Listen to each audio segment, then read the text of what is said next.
Hi. ഇന്ന് ഒരു special biryani ഉണ്ടാക്കി. അപ്പം അത് എങ്ങനെയാണെന്ന് വെച്ചാൽ ഞാനത് നിങ്ങൾക്ക് പറഞ്ഞുതരാം. ട്രൈ ചെയ്ത് നോക്കുക. ആരും ഇതുവരെ അത് ഇങ്ങനെ ട്രൈ ചെയ്ത് കാണാൻ സാധ്യതയില്ല. അതുകൊണ്ടാണ് ഞാനത്. വെജിറ്റബിൾ ബിരിയാണിയാണ്. അപ്പം അതിന് നമ്മൾ ജസ്റ്റ് എടുക്കണമെന്ന് പറഞ്ഞാൽ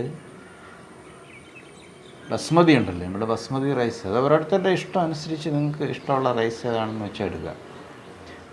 ബസ്മതി റൈസാണ് ഞാൻ ഉപയോഗിച്ചത്.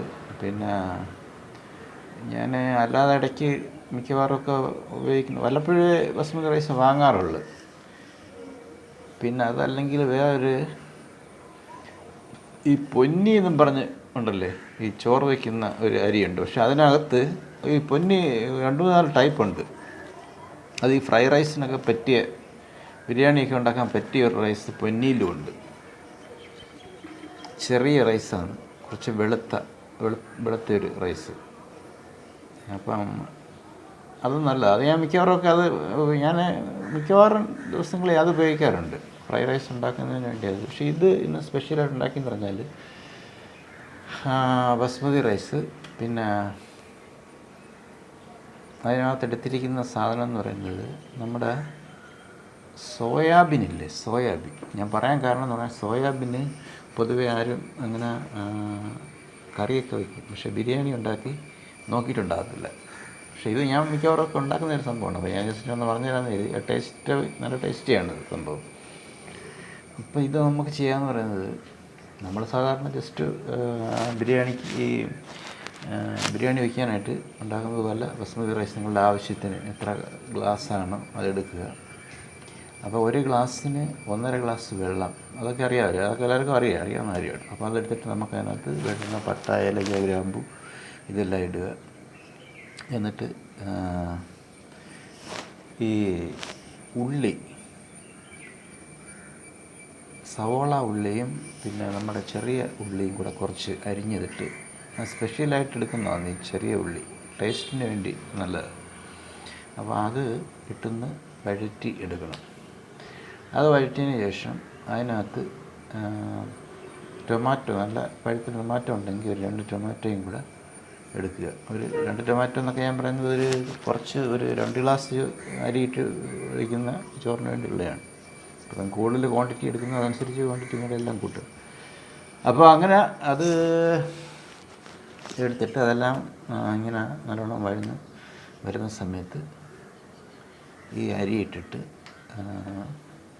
ഒരു ലേശം പിന്നെ നമ്മുടെ മഞ്ഞളിൻ്റെ ഒത്തിരി ഇടരുത്, ഒത്തിരി കളറായി പോകും. ചെറിയൊരു കളർ കിട്ടാൻ വേണ്ടി ഒരു ലേശം മഞ്ഞൾപ്പൊടി ഇട്ട്, പിന്നെ ഗരം മസാല ഒരിച്ചിരി പൗഡർ ഇട്ട്, പാകത്തിനുള്ള ഉപ്പുമൊക്കെ ചേർത്തിട്ട് കുറച്ച് നെയ്യും കൂടെ ആഡ് ചെയ്യണം. അതിനകത്ത് കുറച്ച് നെയ്യും കൂടെ ആഡ് ചെയ്തതിന് ശേഷം വെച്ച് ഒരു വിസിൽ, ഒറ്റ വിസിൽ മതി. ഒറ്റ വിസിലടിക്കുമ്പോൾ ഒറ്റ വിസിലടിച്ചൊരല്പസമയം കഴിയുമ്പോൾ 2 വിസിലടിക്കണ്ട. അപ്പോൾ കറക്റ്റ് പാകമായിരിക്കും.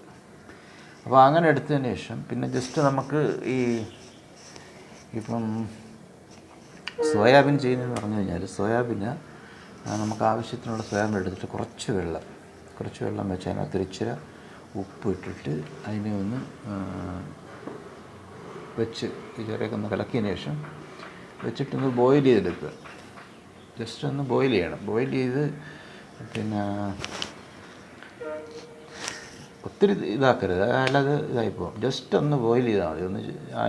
അതൊന്ന് മെൽറ്റായി വരുന്ന സമയത്ത് തന്നെ തീ ഓഫ് ചെയ്തെടുത്തതിന് ശേഷം അതിന് പിന്നെ നമുക്ക് ചെയ്യാമെന്ന് പറയുന്നത്, ഒരു ഫ്രൈ പാൻ വെച്ചിട്ട് അതിനകത്ത് കുറച്ച് എണ്ണ ഒഴിച്ചിട്ട് അതിനകത്ത് കുറച്ച് ഗരം മസാല,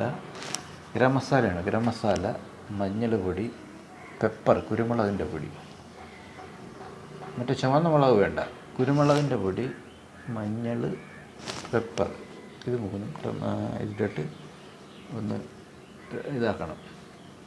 ചൂടാക്കി ഒന്ന് ആയി വരുമ്പോഴത്തേക്ക് അതിനകത്തേക്ക് നമ്മുടെ ഈ ചൂടാക്കി വെച്ചിരിക്കുന്ന അതൊന്ന് മുറുക്കിയെടുക്കണം. വെള്ളം കുറച്ച് പോകാനായിട്ട്, ഒത്തിരി വെള്ളം പിടിച്ചിരിക്കുന്നതിനകത്ത് മറ്റേ ഉപ്പ്. അതൊന്ന് ജസ്റ്റ് മുറുക്കിയെടുത്തതിന് ശേഷം അതിനകത്തൊന്ന് ഡ്രൈ ആക്കുക. ഡ്രൈ ആയിക്കൊണ്ടിരിക്കുമ്പോൾ അതിൻ്റെ മുകളിൽ കുറച്ച് നെയ്യും കൂടെ ആഡ് ചെയ്യണം. ഈ നെയ്യാണ് ആക്ച്വലി ഇതിന് ഒരു സ്പെഷ്യൽ ടേസ്റ്റ് നമുക്ക് കിട്ടുന്നൊരു സാധനം. നെയ്യ് എന്ന് പറയുമ്പോൾ പൊതുവേ നമുക്കൊക്കെ അറിയാം, പണ്ടേ ഇപ്പം എന്ത് നെയ്യാണെങ്കിലും, പശു നെയ്യാണെങ്കിലും, പിന്നെ പന്നിയുടെ നെയ്യുണ്ടെങ്കിൽ പന്നി നെയ്യ് ഉപയോഗിക്കും. ഇപ്പം മീനാണെങ്കിലും ഇറച്ചിയാണെങ്കിലും ഏതാണെങ്കിലും ഈ പന്നി നെയ്യിൽ, പശു നെയ്യിലൊക്കെ വറുത്തെടുത്ത് കഴിഞ്ഞാൽ നല്ല ടേസ്റ്റാണ്. അപ്പോൾ അതേപോലെ തന്നെയാണ് സോയാബീനും. ഇത് സിമ്പിളായതുകൊണ്ട് സിമ്പിളായിട്ട് ഉണ്ടാക്കിയെടുക്കാൻ പെട്ടെന്ന്. ഇപ്പോൾ നമുക്ക് പെട്ടെന്ന് ടൈമില്ല, ഉള്ള ടൈം കൊണ്ട് റെഡിയാക്കി എടുക്കാൻ പെട്ടെന്ന് പറ്റുന്നൊരു ഫുഡാണിത് സോയാബീൻ. എന്ന് പറയുമ്പം ഈ പറഞ്ഞ 2-3 മിനിറ്റ് നേരത്തെ പരിപാടിയുള്ളൂ. സോയാബീനൊന്ന് ബോയിൽ ചെയ്തെടുക്കുക, ഇച്ചിരി മുറുക്കിയെടുക്കുക. അപ്പം ഓക്കെ. അപ്പം അങ്ങനെ അതിന് ശേഷം കുറച്ച് നെയ്യും കൂടെ അതൊന്ന് വറവായി വരുമ്പോൾ അതിൻ്റെ പുറത്ത് നെയ്യ് ഇത് ചെയ്യണം, സ്പ്രേ ചെയ്യണം. നെയ്യ് നല്ലോണം തൂവി ഇളക്കി നെയ്യിൽ ഇതിനെ വറുത്ത് ചെറിയൊരു ഡ്രൈ ആക്കി എടുക്കുക. എടുത്തിട്ട് നമ്മുടെ ബിരിയാണി അപ്പോൾ വെന്തിരിപ്പുണ്ടല്ലോ, അത് ഒരു വിസിൽ കഴിഞ്ഞ് ചില സമയം കഴിഞ്ഞ് ഓഫ് ചെയ്ത് വയ്ക്കുന്ന ആ ബിരിയാണി തുറന്നിട്ട് അതിൻ്റെ മുകളിലേക്ക് ഇടുക.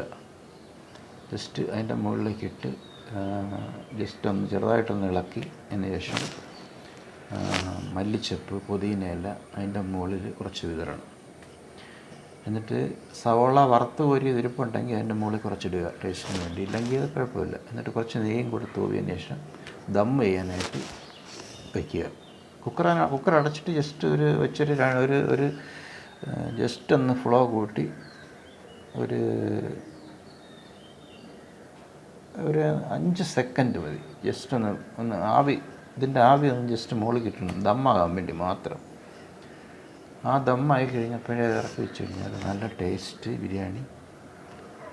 ഇപ്പം നമ്മളെവിടെയും പോയിട്ട് വരുന്നു, നമുക്ക് വന്നപ്പം വിശക്കുന്നുണ്ട്, ഫുഡ് ഉണ്ടാക്കിയില്ല, അതല്ലെങ്കിൽ ഇപ്പോൾ എമർജൻസി നമുക്കൊരു സ്ഥലത്ത് പോകണം, അപ്പോൾ പെട്ടെന്ന് ഉണ്ടാക്കിയിടുക. ഒരു 10 മിനിറ്റിനകത്തൊരു ഫുഡ് ഉണ്ടാക്കി കഴിച്ചിട്ട് പോകാം നമുക്ക്. നല്ലൊരു ഫുഡ്, ഒരു വെജ് ബിരിയാണി ഉണ്ടാക്കി നമുക്ക് കഴിച്ചിട്ട് പോകാം സിമ്പിളായിട്ട്. അപ്പോൾ എല്ലാവരും ഒന്ന് ട്രൈ ചെയ്ത് നോക്കുക. ഞാൻ എപ്പോഴെങ്കിലും ഇനിയിപ്പോൾ ഉണ്ടാക്കുമ്പോൾ ഞാൻ വേണമെങ്കിൽ കാണിച്ചു തരാണെന്നില്ല, ജസ്റ്റ് ഇത് തന്നെ സംഭവം ഈ പറഞ്ഞത് ഫോളോ ചെയ്ത് പോയാൽ മതി. നല്ല ടേസ്റ്റി ആയിട്ട് ഒരു വെജ് ബിരിയാണി. കാരണം ഈ സോയാബീൻ കൊണ്ടുള്ളൊരു ബിരിയാണി ഇതുവരെ എങ്ങൊന്നും ആരും കഴിച്ചിട്ടുണ്ടാകത്തില്ല, അതുണ്ടാക്കാറില്ല ആളുകൾ. ഇത് നല്ലതാണ്, നല്ല ടേസ്റ്റിയാണ്, പെട്ടെന്ന് നമുക്ക് ഉണ്ടാക്കി കഴിക്കാം. അത്യാവശ്യം ഗുണങ്ങളൊക്കെ അതിനകത്തുള്ള, ഇപ്പോൾ സോയാബീൻ ആണെങ്കിലും ബസ്മതി റൈസ് ആണെങ്കിലും നെയ്യാണെങ്കിലും എല്ലാം ഒക്കെ ആഡാകുന്നത് കൊണ്ട് അതിനൊരു പ്രത്യേക ഗുണവും ഒക്കെ ഉണ്ടാകും. പിന്നെ ഇതിനകത്ത് ഞാൻ അതിനകത്ത് നിങ്ങൾക്ക് ഇൻട്രസ്റ്റ് ആയിട്ട് ഞാൻ ഇങ്ങനെ പല രീതിയിലൊക്കെ ഉണ്ടാക്കും. ചിലപ്പോൾ ഞാൻ അതിനകത്ത് ഈ റൈസിനകത്ത് ക്യാരറ്റ് ചീവിയിടും, ചിലപ്പം ക്യാരറ്റ് ഇടാത്ത ദിവസമാണെങ്കിൽ ബീട്രൂട്ട് ചില ദിവസം ഇടുന്നുണ്ട്. പിന്നെ ചില ദിവസം കരിവേപ്പില ഒരുപാട് ചെറുതായിട്ട്, കറിവേപ്പില ചെറുതായിട്ട് ഇങ്ങനെ പൊടിച്ച് കറിവേപ്പില ഒരുപാട് ഇടും. അപ്പോൾ ഇങ്ങനെ പല വെറൈറ്റിയിൽ ഞാൻ ഉണ്ടാക്കും. ഞാൻ മിക്കവാറും ഉണ്ടാക്കുന്ന ഫുഡ് ഈ ഒരു മെത്തേഡിലാണ് ഉണ്ടാക്കുന്നത്. അത് ചിലപ്പോൾ മിക്കവാറും ബസ്മതി റൈസ് അങ്ങനെ എപ്പോഴും കാണത്തില്ല. ചിലപ്പം ഈ ഞാൻ നേരത്തെ പറഞ്ഞില്ലേ, ഈ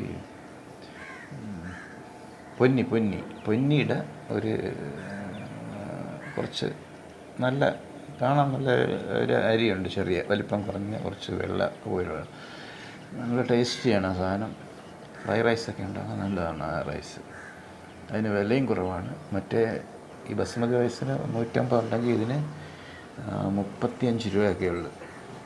അപ്പോൾ നമുക്ക് ഒരുപാട് വാങ്ങിച്ച് വെച്ചിരുന്ന് എപ്പോഴും നമുക്ക് ഉണ്ടാക്കാൻ പറ്റും. ബസ്മതി റൈസൊക്കെ എന്ന് പറയുമ്പോൾ ആഴ്ച 20 ദിവസമൊക്കെ ആയിരിക്കും ചിലപ്പോൾ ഉണ്ടാക്കുന്നത്. മിക്കവാറും സൺഡേയിലൊക്കെ ആയിരിക്കും ബസ്മതി റൈസ് ഉണ്ടാക്കി വെച്ച് ബിരിയാണി, ഇപ്പോൾ ചിക്കനോ അല്ലെങ്കിൽ ബീഫോ ഫിഷോ വെജോ എന്തുവാരും ഉണ്ടാക്കുന്നു. അത് മിക്കവാറും ചിലപ്പോൾ സൺഡേയിലൊക്കെ, അല്ലാതുള്ള ദിവസങ്ങളിൽ മിക്കവാറും ഉണ്ടാക്കുന്ന. അപ്പോൾ ഈ റൈസിന് വേറൊരു പ്രത്യേകതയുണ്ട്. ഏതാണെന്നറിയാമോ? നമ്മുടെ ജീര ഈ പൊന്നി, ജീര എന്ന് പറഞ്ഞാൽ കുറേ ടേസ്റ്റിയാണ്. ഓക്കെ. ഈ പൊന്നി എന്ന് പറയുമ്പോൾ പൊന്നിക്ക് വേറൊരു പ്രത്യേകതയുണ്ട്. നമ്മളത് ചോറാക്കി എടുക്കാനായിട്ട് 3 വിസിൽ വേണം. 3 വിസിൽ. അത് ഇപ്പം വെള്ളത്തിൻ്റെ കണക്കെല്ലാം അത് കറക്റ്റ് തന്നെ. 1 ഗ്ലാസ്സിന് 1.5 ഗ്ലാസ്. പക്ഷേ ഇതിന് വിസിൽ വ്യത്യാസമുണ്ട്. ഇതിന് ഒരു ഇച്ചിരി ഇത് ചൂട് കൂടുതൽ വേണ്ടുന്ന, വേവ് കൂടുതൽ വേണ്ടുന്ന സാധനമാണിത്. അപ്പോൾ അതിന് ഈ പൊന്നിക്ക് 2 വിസിൽ കഴിഞ്ഞ് 3ാമത്തെ വിസിൽ ആകാറാകുമ്പോൾ 3 വിസിലടിക്കാം, കുഴപ്പമില്ല. 3 വിസിലടിച്ചാലും നല്ല പാകമായിരിക്കും. അതല്ലെങ്കിൽ കുറച്ചുകൂടെ ഡ്രൈ ആയി കിട്ടണമെന്നുണ്ടെങ്കിൽ, ഇപ്പോൾ ഫ്രൈഡ് റൈസിൻ്റെയൊക്കെ ഒരു മെത്തേഡിലാക്കി എടുക്കണമെങ്കിൽ 2 വിസിൽ കഴിഞ്ഞ് 3ാമത്തെ വിസിലിന് ആകുന്നതിന് മുമ്പ് 2 വിസിൽ കഴിയുമ്പോൾ ഓഫ് ചെയ്യണം. ഓഫ് ചെയ്ത് കഴിഞ്ഞാൽ ഫ്രൈഡ് റൈസിൻ്റെ ഒരു ലെവലായി കിട്ടും. ബിരിയാണി എന്ന് പറയുമ്പോൾ ഇച്ചിരി ഒരു ഇത് വേണം. അപ്പോൾ അതിൻ്റെ 3 വിസിൽ നല്ല കുഴപ്പമില്ല. അതാണ് ഈ ബസുമതിയും പൊന്നിയും തമ്മിലുള്ള വ്യത്യാസം. ജീര റൈസ് പിന്നെ പറയണ്ട. ജീര റൈസ് എന്ന് പറയുമ്പം ജസ്റ്റ് 1 വിസിൽ പോലും അതിന് വേണ്ട. അത് ജസ്റ്റ് അല്ലാതെ തന്നെ ബോയിൽ ചെയ്തെടുക്കുന്നതാണ് നല്ലത്. ജീര റൈസ് എന്ന് പറയുന്നത് ബിരിയാണിക്ക് അത് പൊതുവേ ഞാനത് വാങ്ങാറില്ല. ജീര എന്ന് പറയുന്നത് ഇപ്പം നമ്മളുടെ കടകളിലൊക്കെ കയറുമ്പം ബിരിയാണി കൊടുത്ത ആളെ പറ്റിക്കുന്ന ഒരു റൈസാണ്. അത് വില കുറഞ്ഞ റൈസ് വാങ്ങിച്ചിട്ട് ചെറിയ ബിരിയാണി എപ്പോഴും വലിയ അരി, നീളം കൂടിയ അരിയാണ് ബിരിയാണി അരിക്ക് എപ്പോഴായാലും നല്ലത്. ബിരിയാണിക്കായാലും ഫ്രൈഡ് റൈസിനായാലും. അപ്പം ഇത് ട്രൈ ചെയ്ത് നോക്കുക. ഇത് സിമ്പിളാണ്. നമുക്ക് ടൈമില്ലാതെ ഇപ്പം എമർജൻസി പോകണം എന്നൊക്കെ വെച്ചിട്ട് ചപ്പാത്തി ഉണ്ടാക്കുന്ന സമയം പോലും വേണ്ട, പെട്ടെന്ന് നമുക്ക് റെഡിയാക്കി എടുക്കാം. ചപ്പാത്തി മെഷീനാണെങ്കിൽ പോലും ചപ്പാത്തി ഉണ്ടാക്കുന്ന സമയത്ത് കൂടുതൽ പെട്ടെന്ന് നമുക്ക് ഈ റൈസ് ഉണ്ടാക്കിയെടുക്കാം. പിന്നെ ഈ റൈസിനകത്ത് വേറെ പ്രത്യേകത എന്ന് പറഞ്ഞാൽ ഇപ്പം എഗ്ഗ് ഫ്രൈഡ് റൈസായിട്ടാക്കിയെടുക്കാം. സിമ്പിളാണ്. അതിനെ നമ്മൾ ഈ ബോയിൽ ചെയ്ത് റൈസ് വെള്ളം ഒഴിക്കുന്നതിന് മുമ്പായിട്ട് മുട്ടയും കൂടെ പൊട്ടിച്ചിട്ടൊന്ന് ഡ്രൈ ആക്കി ഇളക്കിയതിന് ശേഷം വെള്ളം ഒഴിച്ചെടുത്ത് ഒഴിച്ചെടുത്താൽ മതി. അതല്ല പിന്നെ അതിന് ശേഷം മുട്ട ഉപയോഗിക്കാം. എങ്ങനെ വേണമെങ്കിലും 2 മെത്തേഡിലും ആക്കിയെടുക്കാം. പെട്ടെന്ന് എഗ്ഗ് ഫ്രൈഡ് റൈസ് ഉണ്ടാക്കിയെടുക്കാം. ഇതിനും പെട്ടെന്ന് ഉണ്ടാക്കിയെടുക്കാൻ പറ്റുന്നൊരു സംഭവമാണത്. അപ്പം ട്രൈ ചെയ്ത് നോക്കുക. സമയമില്ലാത്ത സമയത്തൊക്കെ എല്ലാവർക്കും ഈസിയായിട്ട് ഒക്കെ ഉണ്ടാക്കിയെടുക്കാം. ഓക്കെ, അപ്പോൾ ബൈ. ട്രൈ ചെയ്ത് നോക്കണം.